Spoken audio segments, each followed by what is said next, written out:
دانیہ بے-چینی کے عالم میں بستر پر بیٹھی گھڑی پر نگاہیں جمائے اپنی انگلیوں کو مروڑ رہی تھی۔ کبھی وہ گھونگھٹ کے اندر ہو جاتی تو کبھی گھونگھٹ پلٹ کر گہری گہری سانس لینے لگتی۔ عجیب مصیبت ہے، پتہ نہیں بابا نے کس سے شادی کروا دی۔ رات کے 2 بجنے والے ہیں اور اب تک کمرے میں آنے کا ہوش ہی نہیں۔ خود کلامی کرتے ہوئے وہ اپنے ہاتھوں پر لگی مہندی دیکھنے لگی۔ اسے مہندی سے عشق تھا اور اپنی شادی کے موقع پر اس نے بھر بھر کر مہندی لگوائی تھی۔ پیروں پر بھی پوری طرح مہندی رچی ہوئی تھی اور وہ مسکرائی اور سوچنے لگی کہ اس کا شوہر اسے دیکھ کر نہ صرف اس کا عاشق بن جائے گا بلکہ اتنی حسین مہندی اور اس کے رنگ پر فدا ہو جائے گا۔ مگر اسے کیا پتا تھا کہ آنے والے کو مہندی سے ہی الرجی تھی۔ دھیرے دھیرے گھڑی کی سوئیاں سرک رہی تھی۔ دانیہ کی بے چینی کا عالم بھی بڑھتا ہی جا رہا تھا، لیکن اس کا شوہر تھا کہ کمرے میں آنے کا نام ہی نہیں لے رہا تھا۔ تنگ آ کر اس نے گلے میں پہنا ہار ڈھیلا کیا اور گھونگھٹ کو پوری طرح ایک طرف اتار کر رکھ دیا۔ اے سی چلنے کے باوجود اتنی بھاری جوڑے میں اسے بے انتہا گرمی کا احساس ہو رہا تھا۔ اس نے سوچ لیا تھا کہ اگر تھوڑی دیر اور اس کا شوہر نہ آیا تو وہ اٹھ کر شاور لے گی اور کپڑے تبدیل کر لے گی، لیکن اسی لمحے کمرے کے دروازے پر کھڑک کی آواز آئی اور ساتھ ہی دروازہ کھل گیا۔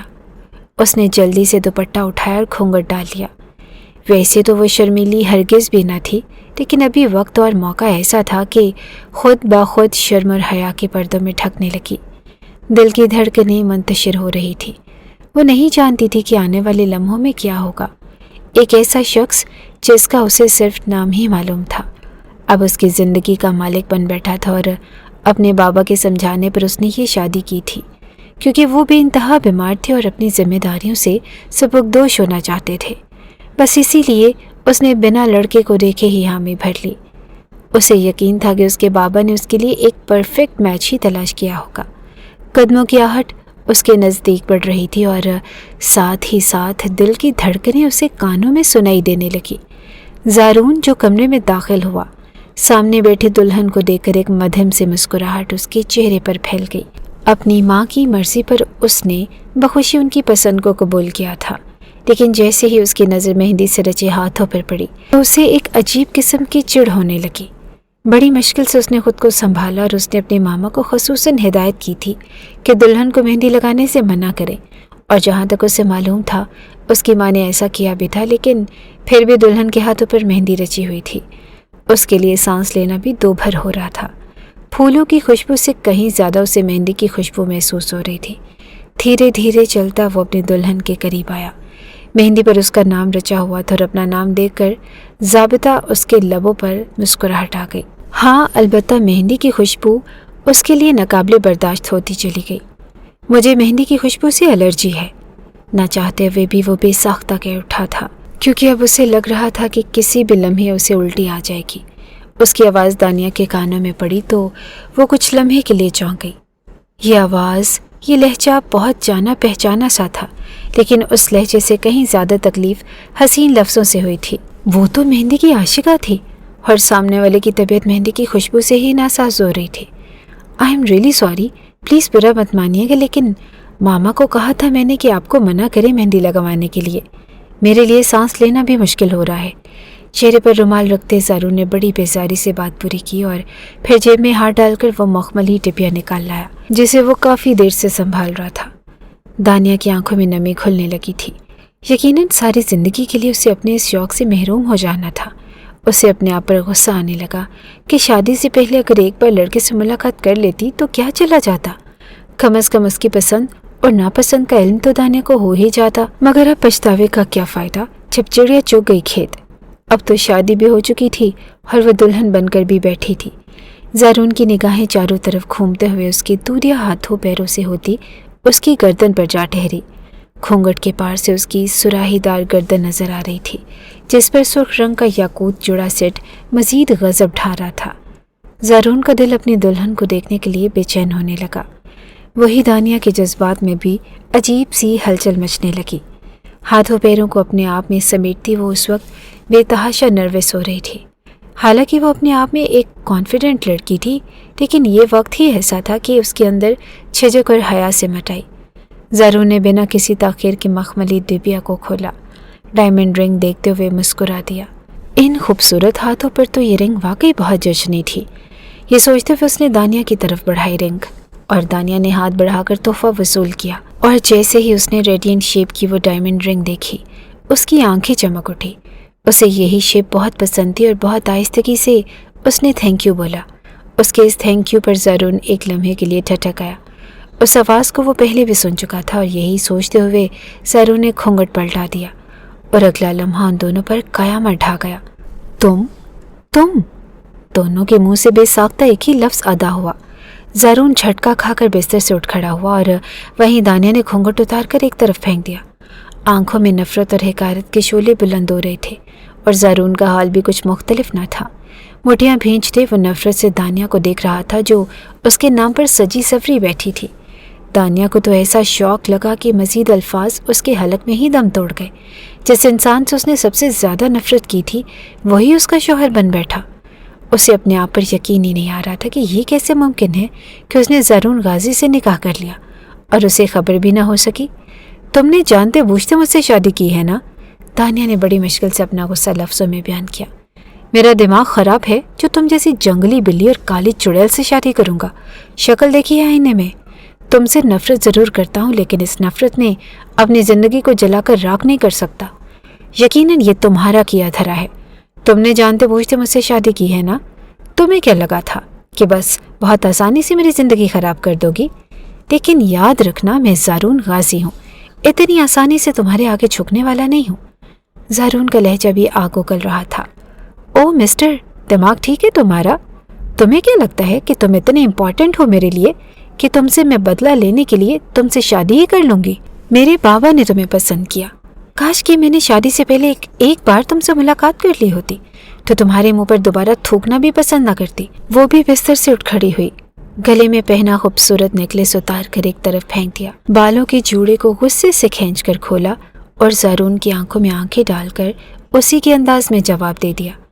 दानिया के जुमलों पर ज़रून दिल मिला उठा। तेजी से उसके करीब आकर उसको बाजू से सख्ती से जकड़ लिया। क्या कहा तुमने? मुझ पर थूकना भी पसंद नहीं तुम्हें? रियली? मत भूलो कि अब तुम मेरी बीवी हो, मेरे निकाह में हो और मेरे कमरे में। मेरी क्या हैसियत है और तुम्हारी क्या औकात, ये तुम्हें बहुत जल्द अच्छी तरह समझ आ जाएगा। ज़रून की आंखों में नफरत के अंगारे भड़क रहे थे, जिन्हें दानिया ने पूरी शिद्दत से महसूस किया। हलक में थूक निगलते हुए उसने खुद को संभाला और झटके से अपना हाथ ज़रून की गिरफ्त से छुड़वा लिया। क्या लगता है तुम्हें ज़ोर ज़बरदस्ती करोगे मेरे साथ? भूल गए हो क्या कि किस तरह मैंने तुम्हारे मुंह पर थप्पड़ मारा था और तुम्हें तुम्हारी औकात याद दिलाई थी? इसीलिए मेरे सामने अपनी हैसियत की बात ना करना, वरना ऐसा हशर करूंगी कि तुम याद रखोगे। सारी हिम्मत समेट कर दानिया ने उसे माजी की तरह फिर धमकाया। ओह आई सी। ज़रून की आंखों में तंज और जहर भर गया। लगता है कि उस दिन की तरह फिर पुलिस बुलवाने का इरादा है। चलो बुलवा पुलिस, कर लो ये शौक भी पूरा। लेकिन क्या बताओगी उन्हें कि तुम्हें अपना शौहर पसंद नहीं, या फिर ये कि तुमने अपने बाप के कहने पर आंखें बंद करके मुझसे शादी कर ली? क्या जुर्म साबित करोगे इस बार तुम मेरा? पिछली बार तुम्हारे झूठे इल्ज़ाम पर मैं बहुत रुस्वा हुआ था, लेकिन इस बार अगर इल्ज़ाम सच्चा हुआ तो रुस्वा भी तुम ही होगी। ज़रून के लबों पर एक गहरी तंजिया मुस्कुराहट फैली और दानिया का सांस सीने में ही अटक गया। वो पूरी तरह बदला लेने के लिए तैयार खड़ा था और दानिया के पास कहने को शायद कुछ भी ना बचा था। वाकई वो अब उसके निकाह में थी, चाहकर भी उसके खिलाफ कुछ नहीं कर सकती थी और खुद ब खुद आंखों में नमी तैरने लगी। लेकिन वो ये नमी ज़रून को दिखाना नहीं चाहती थी, इसीलिए हलक की घुटन को दबाते हुए वो एक कदम और ज़रून के करीब हो गई। अपना हर शौक पूरा करके देख लो ज़रून गाजी। दानिया शाह के आगे ज़्यादा दिन ठहर नहीं सकोगे। तुम्हारा वो हशर करूँगी कि तुम याद रखोगे। जिस तरह यूनिवर्सिटी में सबके सामने तुम्हें तुम्हारी औकात याद दिलाई थी ना, इसी तरह तुम्हारे ख़ानदान में तुम्हें 2 कोड़ी का करके रख दूँगी, क्योंकि तुम्हारी यही हैसियत है। आंखों में आंखें डाले दानिया ने ज़रून गाजी को चैलेंज करने की गलती कर दी। वो भूल गई थी कि इस वाक़े को अब 2 साल गुजर चुके थे और उन 2 सालों में ज़रून गाजी पूरी तरह बदल चुका था। वो अब वो कमज़ोर नौजवान न रहा था जिसे यूनिवर्सिटी में दानिया ने आसानी से ज़ेर कर लिया, बल्कि अब वो एक ताकतवर बिजनेसमैन और उसके सर का साया उसका मिजाजी खुदा बन चुका था। दानिया उसे नज़रअंदाज करते हुए कमरे से बाहर निकलने के लिए आगे बढ़ी ही थी कि ज़रून ने अचानक उसे खींचकर अपने बाजुओं में जकड़ लिया। कमर से थामते हुए उसे बिल्कुल अपने करीब कर लिया और दानिया का चेहरा ज़ारून के इतना करीब था कि वो उसकी सांसों की हिद्दत तक महसूस कर सकती थी। सांस रोककर वो ज़ारून की आंखों में झांकने लगी, जहाँ जज्बात का एक तूफान ठाठे मार रहा था। तुम आज भी वैसी की वैसी हो, सिर्फ अपनी कहने और सुनने वाली। ज़ारून की आवाज़ मध्यम मगर गूंजती हुई थी। अपने हिस्से की बात तुम कह चुकी हो, अब मेरी भी सुन लो। उसने दानिया को और सख्ती से अपने सीने से लगा लिया। न चाहते हुए भी दानिया ने उसके कंधों पर हाथ रख दिए ताकि खुद को संभाल सके। दोनों के दरमियान अब शायद ही कोई फासला बचा था। दानिया के माथे पर पसीने की बूंदें चमकने लगी। सांसें बेतरतीब हो चुकी थी, जिनकी आवाज़ ज़ारून आसानी से सुन सकता था। लेकिन उस पल वो दानिया की खूबसूरती में बहकने वाला न था। अगर वो आज कमज़ोर पड़ जाता तो ये लड़की सारी ज़िंदगी उसके सर पर सवार रहती। इसीलिए उसे आज की रात ही दानिया को उसकी हकीकत और हैसियत का आईना दिखाना था। ना अब तुम मुझ पर हाथ उठा सकती हो, न पुलिस बुलवा सकती हो, और सबसे बढ़कर यह कि मुझ पर कोई झूठा इल्ज़ाम भी नहीं लगा सकती। ज़ारून का लहजा पुख्ता और जमी हुई नफरत से लबरेज था। जितना शोर मचाओगी उतनी ही तुम खुद को बेवकूफ़ करोगी दानिया। आज हमारी शादी की रात है और खामोशी से खुद को मेरे हवाले करने के लिए तैयार हो जाओ। आखिरी जुमला कहते हुए ज़ारून के लबों पर एक ऐसी मुस्कुराहट उभरी थी जिसे देखकर दानिया के तन बदन में आग लग गई। ज़ारून के अल्फाज का मतलब वो बखूबी समझ सकती थी। उसने फड़फड़ाकर खुद को ज़ारून के शिकंजे से आज़ाद करवाने की कोशिश की, लेकिन वो एक मजबूत मर्द था और दानिया दुबली पतली नाजुक सी लड़की। कुछ देर की कोशिश के बाद वो थक कर रुक गई और ज़ारून के चेहरे को नफरत से देखने लगी। थोड़ी कोशिश और कर लीजिए जाने मन, आपको हारता हुआ देखकर मुझे अच्छा नहीं लग रहा। ये कहकर ज़ारून उसे बाजुओं में जकड़े पीछे की जानिब कदम बढ़ाने लगा और ना चाहते हुए भी दानिया को अपने कदम उसके साथ मिलाने पड़े। चंद कदमों के फासले को तय करने के बाद दानिया बेड की साइड से टकरा कर रुकी। ज़ारून ने हल्का सा उसके सीने पर धक्का दिया और अगले ही लम्हे दानिया लड़खड़ा कर बेड पर गिरी। ज़ारून उस पर हावी होते हुए उसके लबों को नरमी से छू गया था। ज़ारून के लबों की गर्माहट को महसूस करते ही दानिया के वजूद से जान निकल गई। उसने सारी हिम्मत जमा करके ज़ोरदार धक्का ज़ारून को दिया और तेज़ी से उठ खड़ी हो गई। खबरदार, जो मेरे नज़दीक आने की कोशिश की, तुम्हारी जान ले लूँगी मैं अपने इन हाथों से। दानिया ने मेहंदी से रचे हाथ ज़ारून के आगे किए तो वो एक लम्हे के लिए पीछे हट गया। ये खुशबू वाकई ही नाकाबिले बर्दाश्त थी। चेहरे पर नागवारी के तासुरात उभरने लगे। इन हाथों को मैं तुमसे ज़्यादा अच्छी तरह पहचानता हूँ। आज भी मेरे गाल पर तुम्हारी उंगलियों के निशान सख्त हैं और मेरे गाल से कहीं ज़्यादा मेरे वजूद, मेरी इज्जत पर। शुक्र करो कि तुम्हारे साथ बहुत तमीज़ से पेश आ रहा हूँ, वरना जो तुमने मेरे साथ किया था उसके बाद तो मुझे तुम पर ज़रा भी रहम नहीं करना चाहिए। दानिया बिना कुछ कहे दूसरी तरफ देखने लगी।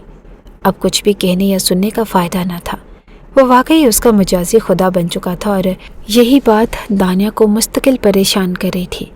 अगर उसका बाप बीमार ना होता तो वो उसी पल अपने घर वापस लौट जाती, लेकिन ये बाबा की बीमारी ही तो थी जिसकी वजह से उसने जल्दबाजी में लड़के को देखे और मिले बगैर रिश्ते के लिए हाँ कर दी, और यही गलती सारी ज़िंदगी की सज़ा बनने वाली थी। मैं तुम्हारे साथ यहाँ इस एक कमरे में नहीं रह सकती, मुझे अलहदा कमरा चाहिए। कुछ लम्हों बाद हिम्मत करते हुए उसने अलहदा कमरे की डिमांड की थी। ज़ारून की हंसी पूरे कमरे में गूंज उठी। किसी होटल में ट्रिप के लिए आई हो जो तुम्हें अलहदा कमरा चाहिए? बीवी हो मेरी, एक ही कमरा होगा हमारा और एक ही बिस्तर भी। खबरदार जो दोबारा अलहदा कमरे या अलग बिस्तर की बात की। अभी तो इस रात की शुरुआत हुई है, अभी तो बहुत कुछ और बाकी है मिसेस ज़ारून गाजी। अपने नाम पर जोर देते हुए वो उठकर अलमारी की तरफ बढ़ गया। दानिया ने उसकी पुश्त को देखते हुए अपनी आंखें सख्ती से मींच ली। वो उसे रूनी के नाम से जानती थी। उसे ये इल्म ही ना था कि उसका असली नाम ज़ारून है।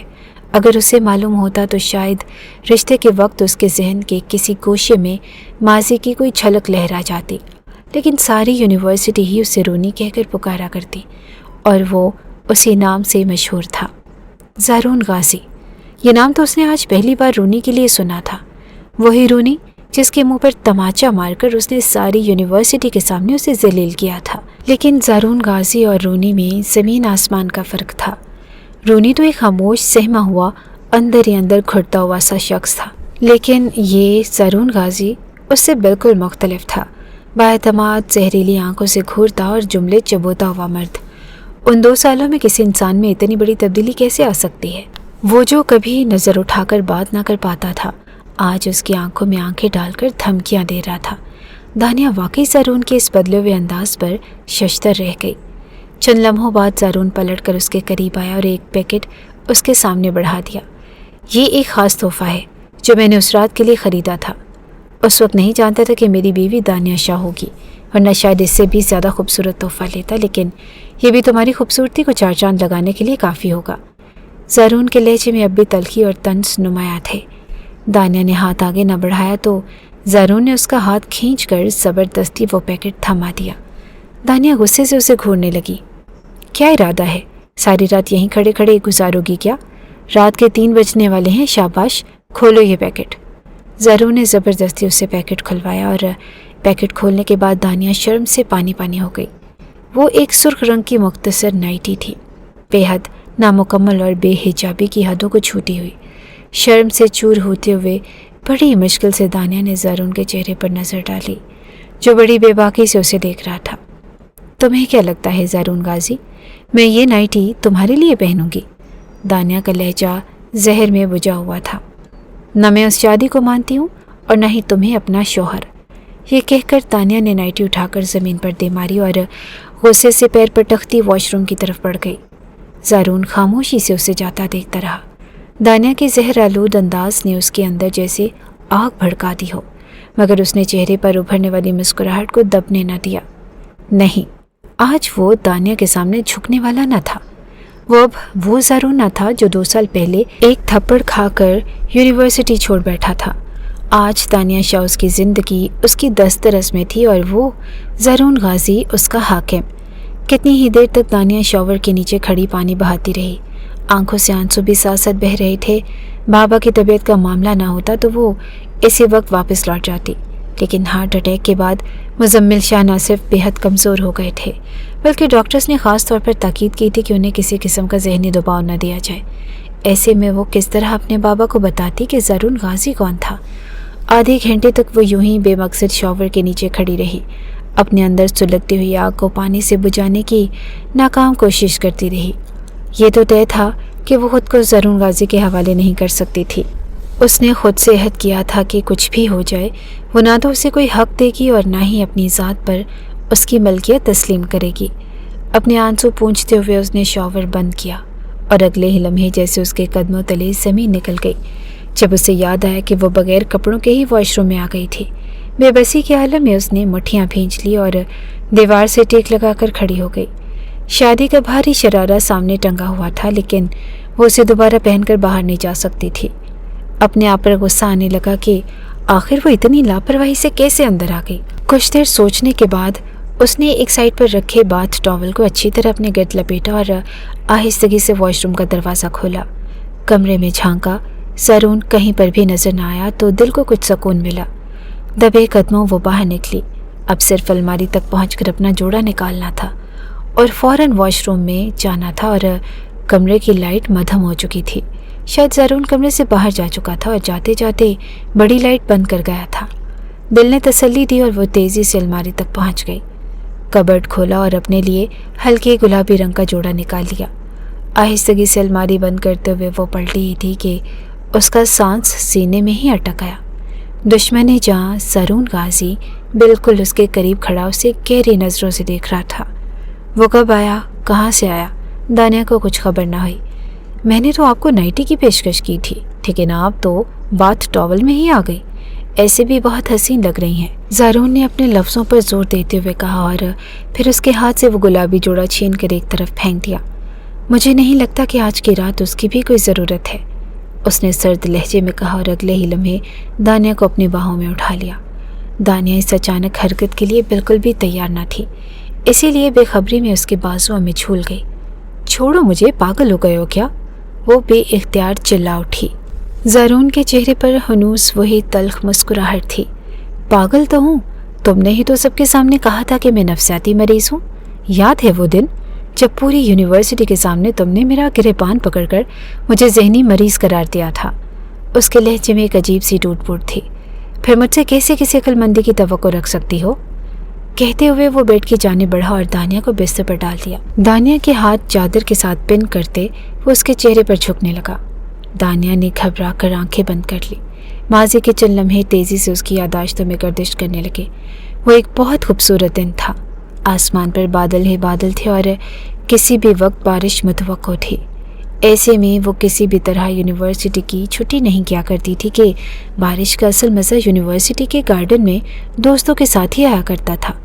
वो 9 बजे के करीब यूनिवर्सिटी पहुंच गई और पार्किंग में ही उसे उसके दोस्त भी मिल गए थे। शाज़िया, जवेरिया, फ़रुख और वो पक्के दोस्त थे। ये यूनिवर्सिटी का पहला ही साल था, इसीलिए वो चारों ही बहुत ज़्यादा यूनिवर्सिटी को लेकर शौकीन थे। कॉलेज से एक साथ जुड़ने वाले ये चारों दोस्त यूनिवर्सिटी की खुली फ़िज़ाओं में आज़ाद पंछियों की तरह उड़ते फिरते। बारिश के मौसम में भी चारों एक दूसरे के साथ गार्डन में बैठे थे। दुआ करो यार बारिश हो जाए, बड़ा मज़ा आएगा। जवेरिया ने बेताबी से बारिश के लिए दुआएं मांगी। उसकी बात पर दानिया खिलखिलाकर हंसने लगी। अगर बारिश हो गई तो मज़ा तो बहुत आएगा, लेकिन वापसी में बड़ी परेशानी हो जाएगी। पता तो है ना कि रास्तों का क्या हाल हो जाता है। दानिया का घर यूनिवर्सिटी से सबसे ज़्यादा दूर था, इसीलिए उसे वापसी की फ़िक्र भी उतनी ही थी जितनी बारिश एंजॉय करने की खुशी। बारिश तो हो जाने दो, तो मैं वापसी की फ़िक्र पड़ी है। ये बादल अक्सर धोखा देते हैं। फ़रुख ने मुस्कुराते हुए अपने तीनों दोस्तों की तरफ देखा, जो बारिश को लेकर हमेशा ही दीवानी रहा करती थी। वो लड़का देख रही हो दानिया, लास्ट ईयर में है वो। सुना है कि पढ़ाई में बहुत ही ज़्यादा अच्छा है और आधी यूनिवर्सिटी उसके नोट्स पर ऐश करती है। बेवकूफ़ सा लगता है। जवेरिया ने खुद से काफ़ी फासले पर बैठे रूनी की तरफ इशारा किया, जो अभी भी किताबें खोले पढ़ाई में मसरूफ़ था। रूनी है ना, इसी नाम से मशहूर है। असल नाम तो पता नहीं क्या है, लेकिन मैंने भी यही सुना है कि इसके नोट्स बहुत अच्छे होते हैं और गेस्ट पेपर्स भी ज़बरदस्त बनाता है। तभी तो काफ़ी सारी लड़कियां उसके आगे पीछे घूमती नज़र आती हैं। लेकिन थोड़ा शर्मीला टाइप है, शायद कभी देखा नहीं किसी लड़की के साथ फ्री होते हुए। अपने काम से काम रखता है और कोई दोस्त यार भी नहीं, हमेशा अकेले ही नज़र आता है। फ़रुख ने भी अपनी नॉलेज शेयर की। क्या हो गया है तुम लोगों को? हमें क्या लेना देना इस रूनी से? अजीब कुत्तों जैसा नाम है। वैसे भी जो इतना सीधा साधा और शरीफ दिखता है ना, वो इतना ही ज़्यादा कमीना होता है। लिख लो मेरी बात, ये हरगिज़ भी इतना शरीफ नहीं होगा। जानबूझकर लड़कियों को फंसाने के तरीके होते हैं ऐसे लड़कों के। दानिया ने मुंह बनाकर दूर बैठे उस लड़के को देखा, जो सर झुकाए किताबों में मसरूफ़ था। उसकी बात पर सभी दोस्त सर हाँ में हिलाकर रह गए और थोड़ी ही देर के बाद शिद्दत से बारिश शुरू हो गई और इतनी तेज़ के सामने का मंजर धुंधला गया। वो जो कुछ देर पहले बारिश की दुआएं मांग रहे थे, अब उससे बचने के लिए पनाहगाह तलाश कर रहे थे। थोड़ी ही देर के बाद वो कॉरिडोर में खड़े थे और बस बारिश को दूर से ही देख रहे थे। यार, दानिया सोचा था बारिश एंजॉय करेंगे, ये तो बारिश के साथ साथ ओले भी पड़ने लगे। जवेरिया का मिजाज उस बारिश को देखकर ख़राब हो गया था। उसे बारिश भी पसंद थी, लेकिन इतनी तड़ाकेदार नहीं। मुझे लगता है कि हमें घर वापसी निकलना चाहिए। ऐसा ना हो कि आगे रास्ते भी बंद मिलना शुरू हो जाएं। वैसे भी तकरीबन सभी लोग इस वक्त वापस घर जा रहे हैं, अब तो क्लासेस भी नहीं होनी। फ़रुख ने उन तीनों को वापस चलने का कहा तो वो भी राज़ी हो गई। शाज़िया और जवेरिया फ़रुख के साथ पब्लिक ट्रांसपोर्ट में जाती थी, इसीलिए उन्हें वापसी की ज़्यादा जल्दी थी, जबकि दानिया कुछ देर और ठहरना चाहती थी। उसे सर असलम से अपने असाइनमेंट के बारे में कुछ डिस्कस करना था। तुम तीनों चले जाओ, मैं बस सर असलम से अपना असाइनमेंट डिस्कस कर लूँ, फिर निकलती हूँ। और उसने उन तीनों को जाने दिया और कुछ कॉरिडोर पार करके सर असलम के ऑफ़िस के पास पहुँच गई। लेकिन इससे पहले कि वो ऑफ़िस के अंदर जाती, किसी की आवाज़ ने उसे रोका। पलट कर देखा तो वो रूनी था, जो तेज़ी से उसके नज़दीक चला आया। मैडम, आप यहाँ क्या कर रही हैं? तकरीबन सभी लड़कियाँ निकल चुकी हैं और आपको भी वापस जाना चाहिए। न जाने क्यों वो उससे मुखातिब हुआ था और उससे वापस जाने का कह रहा था। दानिया ने गुस्से से उसे घूरा। आप कौन होते हैं मुझे डिक्टेट करने वाले? मुझे भी पता है कि मुझे क्या करना है। अकेली लड़की देखी नहीं कि आ गई लाइन मारने। गुस्से से कहती वो सर असलम के कमरे में दाखिल हुई। उसे तो पहले ही यकीन था कि रूनी जो सीधा साधा दिखता था वो हरगिज़ भी शरीफ लड़का ना था, और अब तो साबित भी हो गया था कि उसे तन्हा देखते ही वो गिरता पड़ता उसके पास चला आया था। गुस्से में वहीं मुंह में बुड़बुड़ाते वो कमरे में दाखिल हुई तो उसे सर असलम कहीं नजर न आए। लेकिन बदकिस्मती से उसी वक्त लाइट चली गई। शायद बारिश की वजह से ब्लैकआउट हुआ था। कमरे में पूरी तरह अंधेरा छा गया और उसे कुछ नज़र न आने लगा। यहाँ वहाँ हाथ मारते वो आगे पीछे होने लगी और दरवाज़ा खुलने और बंद होने की आवाज़ सुनाई दी। लेकिन कौन अंदर आया था उसे अंदाज़ा ही ना हो सका। और इतने में अचानक ही किसी ने उसे कमर से पकड़कर सख्ती से जकड़ लिया। इससे पहले कि वो खुद को छुड़ा पाती, उसके मुंह पर भी सख्ती से हाथ जमा दिया गया और फिर उसे अपनी गर्दन पर दहकते अंगारे महसूस हुए। किसी ने अपने लबों से उसकी सांसों को छीना था। वो किसी पिंजरे में कैद परिंदे की तरह फड़फड़ाने लगी और दिल खौफ से पूरी तरह कांप रहा था। समझ नहीं आ रहा था कि वो खुद को किस तरह से आज़ाद करवाए। सर असलम का ऑफिस वैसे भी सबसे अलग हट कर बना हुआ था और उस तरफ तो लोगों का रश भी ना था। फिर अचानक उसके जहन में रोने का तस्वर उभरा। वही तो था जो उसके पीछे यहाँ तक आया था। शायद उसे मालूम था कि सर असलम कमरे में ना थे। उसने पेपर वेट उठाकर तेजी से अपने पीछे खड़े शख्स के सर पर दे मारा। लम्हे की अज़ियत में उस इंसान ने दानिया को छोड़ा और दानिया गिरते पड़ते बाहर की तरफ दौड़ी। कमरे से निकलते ही रोशनी ने उसकी आंखों को चुंधिया दिया। वो बस तेज़ी से आगे की तरफ बढ़ती चली जा रही थी और फिर कॉरिडोर के खुले हिस्से में आकर उसने ठहर कर गहरे गहरे सांस लेना शुरू किए।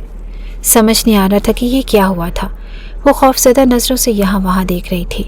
लड़कियाँ तो नज़र नहीं आ रही थी, लेकिन काफ़ी सारे लड़के इर्द गिर्द मौजूद थे जो शायद वापसी के लिए ही निकल रहे थे। वो अपने सीने पर हाथ रखे अपनी धड़कनों को संभालने की कोशिश कर रही थी कि अचानक पीछे से कदमों की आवाज़ सुनाई दी। उसने पलट कर देखा तो सांस सीने में ही अटक आया। वो रूनी था जो सर असलम के कमरे की तरफ से ही आ रहा था। चंद सेकंड्स में ही उसके दिमाग ने फैसला कर लिया कि वो रूनी ही था जिसने मौके का फ़ायदा उठाया। वही इंसान जो दुनिया को सीधा साधा नज़र आता था, उसकी तन्हाई का फ़ायदा उठाकर उसे इस्तेमाल करना चाहता था। रूनी जैसे ही उसके नज़दीक आया, बिना सोचे समझे दानिया ने उसका गिरेबान पकड़ लिया। बेशर्म बेहया इंसान! उसने इतनी ज़ोर से रूनी का गिरेबान खींचा कि 2 बटन टूट गए और रूनी हक्का बक्का से उसे देख रहा था।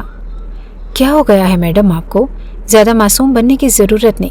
सर असलम के कमरे में जो तुमने मेरे साथ किया, उसके बाद तुम्हें ये शराफत का लिबादा ओढ़ने की क्या ज़रूरत है?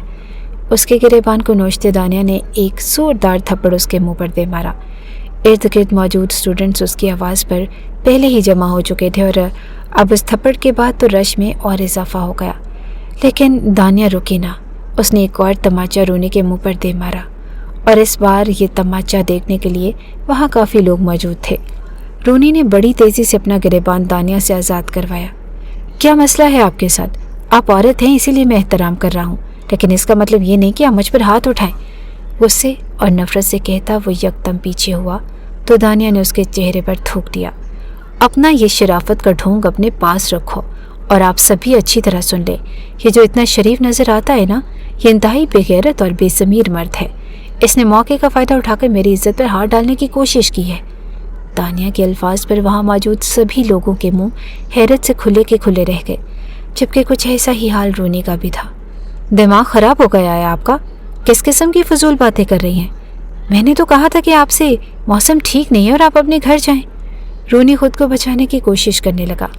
जी, बहुत अच्छी तरह जानती हूँ। पहले हमदर्दी का दिखावा इसीलिए किया था कि जब बाद में मेरी इज्जत पर हमला करें तो मैं आपको कसूरवार न ठहराऊं, लेकिन मैं अच्छी तरह जानती हूँ कि मेरे साथ जो कुछ भी हुआ है वो आपने किया है। अपनी गर्दन की तरफ इशारा करते हुए उसने रूनी और बाकी लोगों को भी वो नीला निशान दिखाया, जिसे देखने के बाद लोगों में बेचैनी सिरायत कर गई। सब लड़के आपस में सरगोशियाँ करते हुए रूनी को अजीब नज़रों से देख रहे थे। रूनी की आंखों में शर्मिंदगी के साथ साथ बेयकीनी भी धर आई। वो लड़की उस पर ऐसा गंदा इल्ज़ाम लगा रही थी कि वो चाहकर भी किसी से नज़रें नहीं मिला पा रहा था। आपको कोई गलत फहमी हो गई है मैडम? वो बहुत आहिस्तगी से बोला, जैसे उसके अल्फाज भी थर थर आ रहे हों। हर किसी की नज़रें उसके वजूद को चीरती हुई महसूस हो रही थी। गलत फहमी और मुझे? मैं पुलिस को बुलाती हूँ ताकि अभी पता चल जाए कि कौन सही है और कौन गलत। पुलिस के नाम पर रूनी की आंखों में बेचैनी की वाज़ेह तासुरात उभर आए। वो जानता था कि ये बदनामी वो अफोर्ड नहीं कर सकता था और उसकी 2 बहनें थी जिनका वो वाहिद सहारा था। बाप के इंतकाल के बाद उसने ही घर संभाला था और बाबा के छोड़े हुए छोटे से कारोबार को चलाते हुए वो पढ़ाई भी कर रहा था ताकि अपनी बहनों को अच्छा मुस्तकबिल दे सके, उनकी इज्जत के साथ साथ शादियाँ कर सके। लेकिन अगर उस पर कोई केस बन जाता, चाहे झूठा ही क्यों ना हो, तो ना सिर्फ उसकी ज़िंदगी बर्बाद हो जाती बल्कि उसकी बहनों का मुस्तकबिल भी अंधेरों में डूब जाता। इसीलिए उसने फ़ौरन मुदाखलत की। नरमी से बोलने की कोशिश करते हुए कहा कि देखिए मैडम, मैंने कुछ गलत नहीं किया और न ही मैं सर असलम के कमरे में गया था। مجھے نہیں پتا کہ آپ کیا کہہ رہی ہیں اور کیوں کہہ رہی ہیں، پلیز پولیس کو مت بلائیں، وہ منت بھرے لہجے میں بولا، لیکن دانیہ کی آنکھوں میں اس وقت شعلے بھڑک رہے تھے۔ جانتے ہو نا کہ اگر پولیس آئے گی تو تمہارا گناہ کھل جائے گا، اسی لیے بچنا چاہتے ہو، لیکن میں اتنی آسانی سے یہ معاملہ جانے نہیں دوں گی۔ یہ میری عزت کی بات ہے اور ساتھ ہی ہماری یونیورسٹی کے وقار کی بھی۔ وہ اپنا موبائل نکال کر پولیس کو کال ملانے ہی والی تھی کہ اچانک سر اسلم بھی بھیڑ دیکھ کر ان کے پاس آ گئے۔ جیسے ہی انہیں سارے معاملے کا پتہ چلا، انہوں نے فوراً مداخلت کی۔ پلیز دانیہ، پولیس کو انوالو مت کرے، یونیورسٹی بدنام ہوگی اور اس معاملے کو میں خود ہینڈل کر لوں گا، آپ ابھی گھر جائیں۔ انہوں نے زبردستی دانیہ کو وہاں سے ہٹایا اور گاڑی میں بٹھا کر روانہ کر دیا، مگر اس وقت تک رونی اپنے دل پر بیتی قیامت کو جھیل چکا تھا۔ لوگوں کی نظریں اس کی روح کو چھلنی کر چکی تھی۔ آپ میرے کمرے میں چلیں، سر اسلم نے نرمی سے کہا، مگر رونی بنا ان کی طرف دیکھے تیزی سے پارکنگ ایریا کی طرف چل دیا۔ گاڑی میں بیٹھتے ہوئے اس نے ایک آخری نظر دانیہ پر ڈالی جو اپنی گاڑی کا دروازہ کھول رہی تھی۔ اس لڑکی کی وجہ سے آج اس کی پوری یونیورسٹی میں بنائی ہوئی ساکھ برباد ہو گئی تھی۔ اس نے تو کبھی کسی لڑکی کو نظر اٹھا کر بھی نہیں دیکھا تھا اور اس پر اتنا بڑا الزام لگا دیا تھا کہ وہ اب خود سے بھی نظریں نہیں ملا پا رہا تھا۔ اس دن گھر جا کر وہ کئی گھنٹوں تک روتا رہا اور پھر اس نے ایک پختہ فیصلہ کیا کہ وہ دوبارہ یونیورسٹی نہیں جائے گا۔ وہ جو ہمیشہ دوسروں سے الگ تھلگ اپنے خول میں رہنے والا انسان تھا، دنیا کی نظروں میں اپنے لیے ایسی گندگی برداشت نہیں کر سکتا تھا۔ جب وہ کئی دن یونیورسٹی نہ آیا تو ہر طرف یہی بات پھیل گئی کہ وہی مجرم تھا۔ دانیہ کو بھی یقین ہو چکا تھا کہ رونی ہی اصل کلپریٹ تھا جس نے اس کی عزت پر دھار ڈالنے کی کوشش کی۔ رونی نے دوبارہ یونیورسٹی کا رخ نہ کیا اور دانیہ نے سکون سے اپنی پڑھائی مکمل کی۔ 2 سال کا ایک ڈپلومہ تھا جس سے پورا کرتے ہی وہ آگے جاب کرنا چاہتی تھی، مگر اس کے بابا کو اسی دوران ہارٹ اٹیک ہوا اور انہوں نے اپنی مرضی سے دانیہ کا رشتہ پکا کر دیا، ساتھ ہی اسے یقین دلایا کہ وہ شادی کے بعد بھی نوکری کر سکتی ہے۔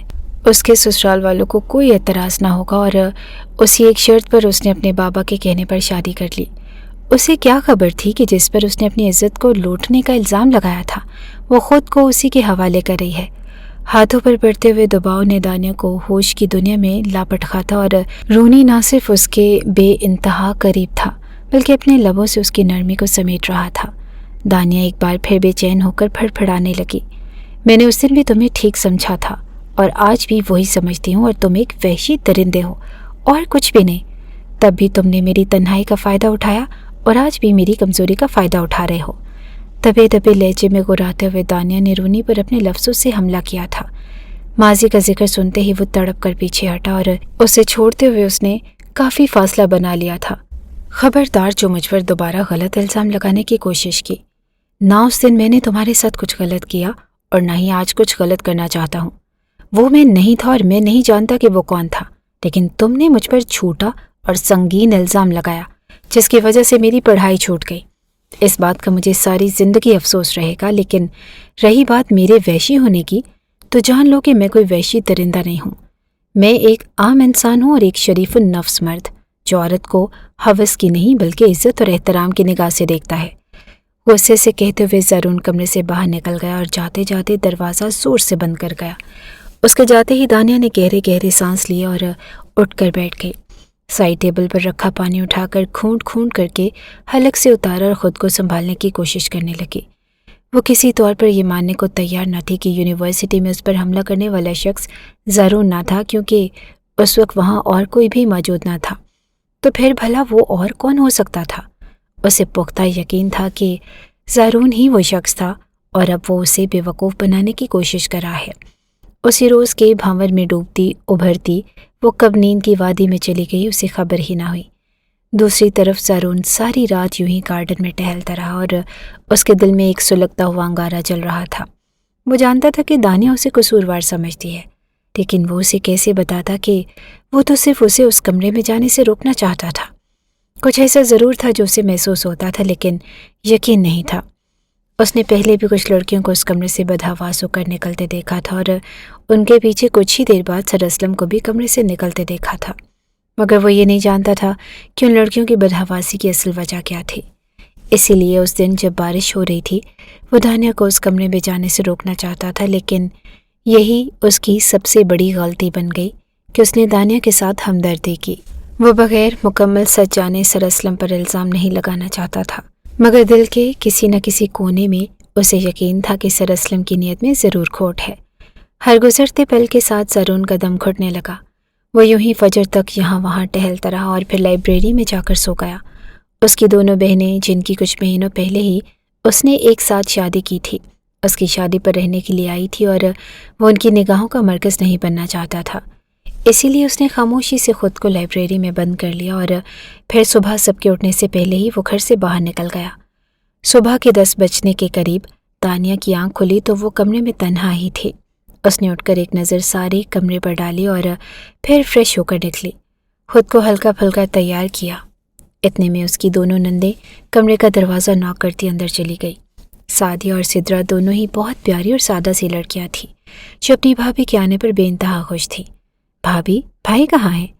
उन दोनों ने हैरत से सवाल किया और दानिया गड़बड़ा गई। मुझे नहीं पता कि तुम्हारा भाई कहाँ है, उसने बस आहिस्तगी से मुख्तसर जवाब दिया। वो उन दोनों लड़कियों के साथ बिल्कुल भी रूड नहीं होना चाहती थी, क्योंकि उनके चेहरे पर जो सादगी और मासूमियत थी वो बहुत ही मुख्तलिफ और प्यारी थी।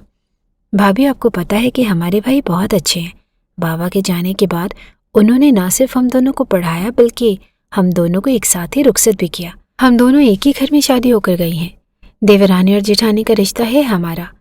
छोटी सिद्रा ने मुस्कुराते हुए अपनी नई नवेली भाभी को अपने और घर के बारे में बताना शुरू किया। दानिया खामोशी से अपनी नंदों की बातें सुन रही थी। पता है भाभी, भाई अपनी डिग्री मुकम्मल करके आगे बढ़ना चाहते थे, लेकिन पता नहीं क्यों एक दिन खामोशी से उन्होंने अपनी यूनिवर्सिटी छोड़ दी। उस दिन भाई बहुत रोए थे, बहुत ज़्यादा तकलीफ में थे और कई दिन तक उन्होंने किसी से कोई बात भी नहीं की थी। बस अपने कमरे में बंद रहते थे। लेकिन आज भी वो जब भी स्टडी रूम में जाते हैं तो उनकी आंखों में अलग ही चमक होती है। आप भाई को दोबारा पढ़ने के लिए राज़ी करें ना। हम चाहते हैं कि हमारे भाई अपने हर अधूरे ख्वाब को पूरा करें। हमने और मामा ने कई बार जानने की कोशिश की कि भाई ने पढ़ाई क्यों छोड़ी, लेकिन भाई ने कभी बताया ही नहीं। मामा भी यही चाहती हैं कि भाई अपनी डिग्री मुकम्मल करें, जो उनकी ज़िंदगी की सबसे बड़ी ख्वाहिश है। और अब तो आप आ गई हैं ना, आप भी हमारे साथ मिलकर भाई को राज़ी करेंगी। उन दोनों की बात पर दानिया हैरान रह गई। अगर तुम्हारे भाई को इतना शौक था पढ़ाई का, तो फिर उन्होंने पढ़ाई छोड़ी क्यों? उसने जानबूझकर सवाल किया था। पता नहीं भाभी, बस कुछ हो गया था, लेकिन क्या, ये हम में से किसी को नहीं पता। अलबत्ता भाई बहुत दिन तक डिस्टर्ब रहते थे। कभी कभी तो वो खाना भी नहीं खाते थे। फिर वो आहिस्ता आहिस्ता नॉर्मल हुए और उन्होंने बाबा का बिजनेस संभाल लिया। अपनी मेहनत से कामयाबी हासिल की और अपने तमाम फ़र्ज अदा कर दिए। लेकिन कहीं न कहीं पढ़ाई का शौक़ अब भी उनके अंदर है। आपको पता है, सारी यूनिवर्सिटी उनसे नोट्स बनवाती थी और वो बिना किसी से पैसे लिए या फिर नखरे दिखाए सबके काम आया करते थे। सादिया की बात पर दानिया को चुप सी लग गई, जैसे उससे कोई गलती हो गई हो। चले भाभी, ये सब बातें तो बाद में होती रहेंगी, अभी नाश्ते के लिए चलते हैं। दोनों ही दानिया का हाथ पकड़े उसे नाश्ते की टेबल पर ले गई, जहाँ पहले से ही वो दुश्मन ने जहाँ आकर बैठा था। दानिया से नजरें चुराते वो नाश्ते पर तवज्जो देने लगा। दानिया ने गौर से उसके चेहरे को देखा। आंखों की सुर्खी उसके रत जगह का एहसास दिला रही थी। मुझे कारोबार के सिलसिले में शहर से बाहर जाना होगा और शायद 15-20 दिन बाद वापस आऊँ। नाश्ता ख़त्म करते ही ज़रून ने अपने जाने की खबर सुनाई और उसकी मामा और बहनें हैरान रह गई। भाई, अभी तो शादी हुई है आपकी और आपको छुट्टियाँ लेनी थी ना। इस तरह भाभी को छोड़कर आप कैसे जा सकते हैं, वो भी 15 दिन के लिए। उसकी बहनें उससे नाराज़ हो रही थी। मेरा जाना ज़रूरी है और अचानक से ही कुछ काम आ गया है, और फिर तुम दोनों हो ना अपनी भाभी के साथ। जब तक मैं वापस नहीं आता तुम दोनों आराम से यहीं रहोगी। बहनों को कहते हुए वो बिना दानिया पर नजर डाले कमरे की तरफ चला गया और वो कितनी ही देर खामोशी से बैठी रही तो वो उसे आज़ाद छोड़ने को तैयार था। दिल ने सुकून लेने की बजाय उसे बेचैन किया। वो ऐसे कैसे जा सकता था, वो भी 15 दिन के लिए। उसे तो लगा था कि वो उससे बदला लेगा और हर उस थप्पड़ का जो दानिया ने उसे लगाया था, मगर वो बहुत आसानी से पीछे हट गया। क्या वो वाकई ही एक शरीफ नफ्स मर्द था? दानिया ने खुद ही अपना सर झटक दिया और अच्छा बनने की जितनी भी कोशिश कर लो, मैं तुम्हारी सच्चाई जानती हूँ। वो दिल ही दिल में उसे फिर कोसने लगी। नाश्ता ख़त्म करने के बाद वो कुछ देर तक नंदों के साथ बैठी रही और फिर जब कमरे में वापस लौटी तो दरवाजे पर ही उसके कदम ठहर गए। ज़रून अपना सामान पैक कर चुका था, बस बैग को जिप लॉक कर रहा था और दानिया पर नज़र पड़ते ही उसने अपनी नज़रों का ज़ाविया बदल लिया। تمہیں کیا لگتا ہے کہ یہ سب کچھ کر کے تم خود کو پارسا ثابت کر دو گے؟ میں جانتی ہوں کہ تم ہی میرے گنہگار تھے۔ وہ جان بوجھ کر اس کے روبرو آ کر کھڑی ہو گئی اور اس کی آنکھوں میں آنکھیں ڈال کر اس کو ماضی کے زخم یاد دلانے لگی۔ دانیہ، جس دن تمہیں سچائی پتہ چلے گی شاید اس دن تم خود سے نظر نہ ملا سکو۔ میں تمہیں زور اور زبردستی سے حاصل نہیں کرنا چاہتا۔ جس طرح تم اپنے بابا کی وجہ سے یہ رشتہ نبھانے پر مجبور ہو، بالکل اسی طرح میں بھی اپنی بہنوں اور اپنی ماما کی وجہ سے اس رشتے سے بننے پر مجبور ہوں۔ سو بہتر یہی ہے کہ خاموشی کے ساتھ اس رشتے کو قبول کرتے ہوئے ہم اپنے اپنے راستے چلیں۔ میں تمہارے ساتھ کوئی زور زبردستی نہیں کرنا چاہتا۔ تم بھی بار بار ماضی دہرا کر میرے اندر کے وحشی جانور کو جگانے کی کوشش نہ کرو۔ بس کچھ دن گزر جانے دو اور میں کسی نہ کسی بہانے سے تمہیں اس رشتے سے آزاد کر دوں گا۔ میرے واپس آنے تک انتظار کرو۔ میں جب واپس آؤں گا تو تمہاری زندگی آسان ہو جائے گی۔ میں خود تمہیں اس رشتے سے فارغ کر دوں گا۔ سختی سے اسے تاکید کرتے ہوئے اپنا بیگ لے کر وہ نکل گیا اور اس کے جانے کے بعد دانیہ خالی کمرے میں کھڑی رہ گئی۔ ایسا لگا تھا جیسے پل بھر میں اس کا دل خالی ہوا ہو۔ شاید یہ نکاح جیسے تعلق کی طاقت تھی کہ وہ اپنے آپ کو زارون کے ساتھ بندھا ہوا محسوس کر رہی تھی۔ زارون کے منہ سے نکلے ہوئے جملے اس کی روح کو کچوکے لگا رہے تھے۔ کیا واپس آ کر واقعی وہ اسے طلاق دینے والا تھا؟ زارون کے جانے کے بعد دن تیزی سے گزرنے لگے اور اس نے اس نئے گھر میں اپنا دل لگا لیا تھا۔ اس کی دونوں نندیں اس کے ساتھ بہت ہی اچھی تھی۔ وہ اپنے گھر کے بھی کئی چکر لگا چکی تھی اور اس کے بابا اس کی شادی کے بعد بے انتہا خوش تھے اور خود کو صحت مند محسوس کر رہے تھے۔ بس یہی بات اسے خوش کرنے کے لیے کافی تھی اور پھر دھیرے دھیرے 10 دن گزر گئے۔ کمرے کی تنہائی اور زارون کی غیر موجودگی کبھی بھی اسے بے چین کر دیتی۔ اس نے سوچا تھا کہ وہ اتنی جلدی زارون سے طلاق نہیں لے گی کیونکہ اس کے بابا کی صحت کافی بہتر ہو رہی تھی اور وہ اپنی طلاق سے دوبارہ انہیں کوئی ذہنی تناؤ نہیں دینا چاہتی تھی۔ مگر ایک بات اس کے دل پر کاری ضرب کی طرح تھی اور وہ زارون کی بے رخی، خاص کر اس وقت جب وہ اپنی بہنوں اور ماں کو فون کرتا لیکن نہ ہی اس سے بات کرتا اور نہ ہی اسے کوئی فون کرتا۔ کیا وہ زارون کے لیے بالکل بے وقت تھی یا پھر وہ جان بوجھ کر اسے ٹیز کر رہا تھا؟ وہ اپنی بے چینی کو زارون کے آگے بیان نہیں کرنا چاہتی تھی اور پھر اس پر وہ سچ کھلا جس نے اس کی دنیا بدل کر رکھ دی۔ اس کے بابا کی کال آئی۔ انہوں نے بتایا کہ اس کے چاچا کی بیٹی رمشا ہاسپٹل میں ایڈمٹ ہے۔ یونیورسٹی کے کسی پروفیسر اسلم نے رمشا کے ساتھ زیادتی کی تھی اور اس کی حالت اب بہت ہی زیادہ خراب تھی۔ سر اسلم کو پولیس پکڑ کر لے گئی ہے اور اس بات کا انکشاف ہوا ہے کہ انہوں نے پہلے بھی کئی لڑکیوں کے ساتھ اس طرح کیا لیکن کسی نے بھی ان کے خلاف زبان نہ کھولی۔ سر اسلم کو پولیس ریمانڈ پر رکھا گیا ہے اور یہ سن کر دانیہ کا دل دھڑکنا بھول گیا۔ ماضی کے وہ پل اس کی آنکھوں کے آگے لہرانے لگے۔ وہ تاریک کمرہ اور کسی کا اسے کس کر پکڑ لینا اور اس کا منہ دبانا، اپنی شدتوں کو اس پر نچھاور کرنے کی کوشش کرنا۔ اگر وہ وقت پر پیپر ویٹ سر پر مار کر اس شخص سے خود کو نہ بچاتی تو شاید اس کا حال بھی رمشا جیسا ہوتا۔ تو کیا وہ ضرور نہیں بلکہ سر اسلم ہی تھے؟ یہ وہ سوال تھا جس نے اس سے اس کی سانسیں چھین لی۔ وہ جہاں کھڑی تھی وہیں بیٹھتی چلی گئی اور فون ہاتھ سے گر چکا تھا اور آنکھوں سے آنسو بہنے لگے۔ سامنے دیوار پر لگی بڑی سی زارون کی تصویر جیسے اس پر ہنس رہی تھی۔ کچھ لمحوں کی ذہنی حیثیت کے بعد اس نے اپنے ہوش کھوئے تھے اور اسے کچھ یاد نہ رہا۔ جب آنکھ کھلی تو ہسپتال کے بستر پر تھی۔ زارون اس کے سامنے کھڑا پریشان تھا اور اسے ہوش میں آتے دیکھ کر وہ فوراً ہی نزدیک آ گیا۔ تم ٹھیک ہو دانیہ؟ دانیہ کے بالوں میں ہاتھ پھیرتے وہ بے چینی سے سوال کر رہا تھا اور دانیہ بس بے چینی سے اسے دیکھتی چلی گئی۔ یہ بھی نہ بتا سکی کہ اس کے دل پر کیا گزر رہی تھی۔ میں جانتا ہوں کہ تم اس رشتے سے خوش نہیں ہو۔ میں نے ڈائیورس پیپرز ریڈی کروا لیے ہیں۔ میں تم پر کسی بھی قسم کی کوئی آنچ نہیں آنے دوں گا اور کوئی بھی آنچ آئے بغیر اس رشتے کو ختم کر دوں گا۔ تم اپنے بابا کی یا میرے گھر والوں کی فکر نہ کرو۔ جو کچھ بھی ہوگا اس سب کی ذمہ داری میرے سر ہوگی۔ تم پلیز ٹینشن مت لو۔ آہستگی سے کہتے زارون کے لہجے میں نمی کھلنے لگی۔ شاید دل پر پتھر رکھتے وہ ایک بار پھر دانیہ کی خاطر خود کو ذلیل کرنے کے لیے تیار تھا۔ دانیہ نے گھبرا کر اس کے ہاتھ پکڑ لیے۔ نہیں زارون پلیز، ڈائیورس نہیں چاہیے مجھے۔ وہ تڑپ اٹھی تھی اور زارون حیران رہ گیا۔ مجھ جیسے وحشی درندے کے ساتھ ساری زندگی کیسے گزارو گی؟ دھیمے لہجے میں کہتے اس کے نزدیک ہی بیٹھ گیا۔ میں جان گئی ہوں کہ وہ تم نہیں تھے، وہ سر اسلم تھے۔ بڑی مشکل سے اس نے اس بات کا اعتراف کیا تھا کہ وہ سچائی جان چکی تھی۔ زارون جو اس کی بے ہوشی کی خبر ملنے کے بعد دوسرے شہر سے واپس لوٹا تھا، اس بات سے انجان تھا کہ سر اسلم کا سچ دنیا کے سامنے آ گیا تھا۔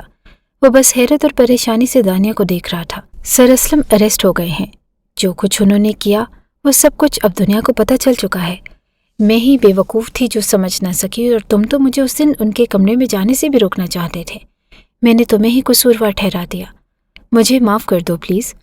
वो रोते हुए हाथ जोड़े उससे माफ़ी की तलबगार थी। ज़ारून तो पहले ही दिल के हाथों मजबूर था, और इसीलिए तो उसने तलाक देने का फ़ैसला किया था कि वो मज़ीद दानिया को तकलीफ़ नहीं देना चाहता था। उसके जुड़े हाथों को फ़ौरन अपने हाथों में पकड़ते ज़ारून ने लबों से लगा लिया। मुझे अंदाज़ा था कि सर असलम ही गुनहगार हैं, लेकिन मेरे पास कोई सबूत ना था। फिर तुम भी तो कुछ सुनना नहीं चाहती थी, इसीलिए मैंने उनका नाम नहीं लिया। और अब तुम सच्चाई जान चुकी हो तो मैं बताना चाहता हूँ कि मुझे पहले से ही मालूम था कि वही एक बदनीयत मर्द है। दानिया की आंखों में आंखें डाले वो अपनी सच्चाई और अपनी बेगुनाही का एतराफ़ कर रहा था। दानिया उसके सीने से लगी आंसू बहाने लगी। डॉक्टर चेकअप के लिए कमरे में आई और फिर उसने दानिया को डिस्चार्ज कर दिया। ज़ारून दानिया को लेकर घर पहुंचा तो ज़ारून की बहनों ने बड़ी खुशदिली से फूलों के साथ दानिया का इस्तकबाल किया। वो उन दोनों की इस पुरखुलूस मोहब्बत पर हैरान रह गई। वो दोनों बिल्कुल अपने भाई जैसी ही थी, और वो भाई बहन बिल्कुल अपनी मामा जैसी मोहब्बत करने वाले और सादा से लोग थे। दानिया ने मोहब्बत से उन दोनों को गले लगाया और फिर अपनी सास के हाथों को चूम लिया। काफ़ी अरसा पहले उसने अपनी माँ को खो दिया था, लेकिन ज़ारून की बदौलत आज उसे फिर अपनी मामा वापस मिल गई। सर असलम के खिलाफ काफ़ी सारे सबूत मिले थे, जिनकी बदौलत उन्हें 7 साल कैद की सज़ा सुना दी गई। धीरे धीरे रिमशा की हालत बेहतर हो रही थी, और दानिया ने भी कई बार हॉस्पिटल का चक्कर लगाकर उसे हौसला दिया। लेकिन जब जब वो हॉस्पिटल से वापस लौटती तो सारा रास्ता आंसू बहाती और खुदा का लाख शुक्र अदा करती कि उस दिन वो महफूज रह गई थी। उसके साथ कुछ बहुत ज़्यादा गलत नहीं हुआ था, और जैसा कि रिमशा के साथ हुआ था। उसकी दोनों नंदे वापस अपने ससुराल लौट चुकी थी, और अब वो अपने घर में मलिका की हैसियत हासिल कर चुकी थी। ज़ारून उससे पूरी तरह से वारिफ्ता था, और सास उसे सिर का ताज बना चुकी थी। वो अपनी ज़िंदगी पर बेइंतहा खुश थी, और उसने खुदा से जो नहीं भी मांगा था वो भी उसकी झोली में आ गया था। ज़ारून जैसा मोहब्बत करने वाला मासूम हमसफ़र उसके नसीब में था, उसे और क्या चाहिए था। फिर उसने धीरे धीरे ज़ारून को आगे पढ़ने के लिए राज़ी कर लिया। वो चाहती थी कि उसकी जो पढ़ाई अधूरी रह गई वो दोबारा से मुकम्मल हो जाए। वो ज़ारून के ख्वाबों को पूरा करने में उसका साथ देने लगी, और फिर उनकी ज़िंदगी में वो दिन आया जब ज़ारून की डिग्री मुकम्मल हुई और सर पर काली टोपी और काला कोट पहने उसने मुस्कुराते हुए दानिया को गले से लगा लिया। दानिया के हाथों पर मेहंदी रची हुई थी और उस पर ज़ारून का नाम था, लेकिन आज ज़ारून को न मेहंदी की खुशबू बुरी लगी और न ही अबकाई आई थी, बल्कि वो बहुत खुशी से उस मेहंदी में रचे हुए अपने नाम को देख रहा था। ज़िंदगी न सिर्फ मुकम्मल हुई थी बल्कि एक खूबसूरत रास्ते पर चल चुकी थी, जहां उन दोनों ने एक दूसरे को बुरी तरह कबूल कर लिया था, तमाम अच्छाइयों और बुराइयों के साथ साथ। कभी कभी हम अनजाने में किसी इंसान को ऐसी तकलीफ़ पहुंचा देते हैं कि जिसका शायद हमें एहसास भी नहीं होता, लेकिन हमारे चंद लफ्ज़ उसकी पूरी ज़िंदगी बर्बाद करने की ताकत रखते हैं। दानिया के लगाए गए इल्ज़ामात की वजह से ज़ारून ने अपनी पढ़ाई तक अधूरी छोड़ी। दुनिया की नज़रों में वो रुस्वा हुआ था, और जबकि उन इल्ज़ामात में कोई सच्चाई न थी। आज की दुनिया में हर इंसान दूसरे इंसान पर इसी तरह से इल्ज़ाम तराशी करने लगा है, और बिना सच जाने हम कोई बोल्ड वॉरियर बने हुए हैं। क्या आपको नहीं लगता कि हमें किसी को भी बुरा भला कहने से पहले उसके हिस्से का सच जान लेना चाहिए? ज़ुबान से निकले हुए अल्फाज सांप के जहर से भी ज़्यादा ताकतवर होते हैं। इसीलिए सोच समझ कर अपने अल्फाज का चुनाव कीजिए, किसी पर बहतान न बांधिए और वक्त रहते अपनी गलतियों का अज़ाला कीजिए।